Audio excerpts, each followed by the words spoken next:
D'abord des nouvelles au niveau des joueurs qui n'étaient pas présents. Toby a une légère contracture à la cuisse. J'ai décidé de le laisser au repos. Il s'entraînera demain sans problème. Sébastien Pocognoli a aussi, depuis hier, une petite contracture au mollet. Donc c'est surtout par précaution que j'ai retiré ces deux joueurs, comme c'est musculaire. Eden va passer une radiographie cet après-midi pour son orteil. Je ne crains pas grand-chose, mais c'est seulement par précaution. Il a demandé aussi. Donc, il ira avec le doc en même temps que Yann, qui a déjà depuis un certain temps un léger problème à l'adducteur, mais qui joue facilement avec. Mais c'est uniquement contrôle et préventif.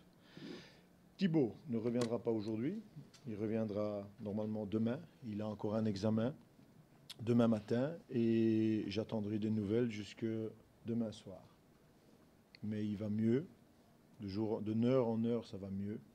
Donc, on attend demain. Et alors, il y a eu évidemment un entraînement aujourd'hui où j'ai pas appuyé, puisque ce n'est pas la peine.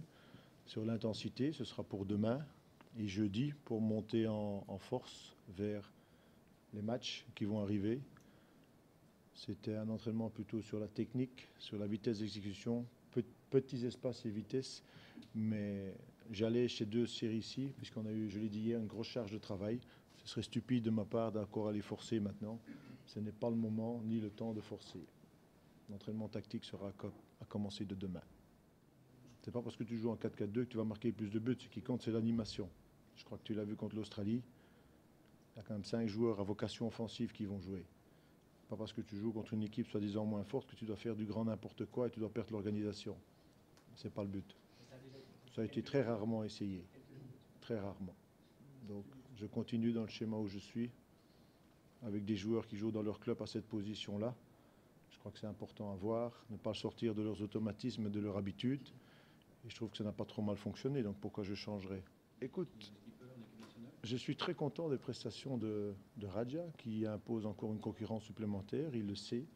On l'a suivi très fort, il joue à un très haut niveau. C'est un peu le même joueur que Steven, mais tout est des conditions de match contre Andorre. Est-ce que j'ai besoin de jouer avec 2-8? Voilà, la question, elle est là. Et les choix sont là. Mais c'est un joueur qui a beaucoup évolué. Je crois qu'il se sent très bien dans le groupe maintenant, qu'il se sent aussi apprécié. Et ses prestations font que ça devient, je ne vais pas dire un titulaire en puissance, mais quelqu'un qui revendique une place de titulaire. Son statut a un peu évolué. Son statut a un peu évolué, exactement, grâce aux prestations.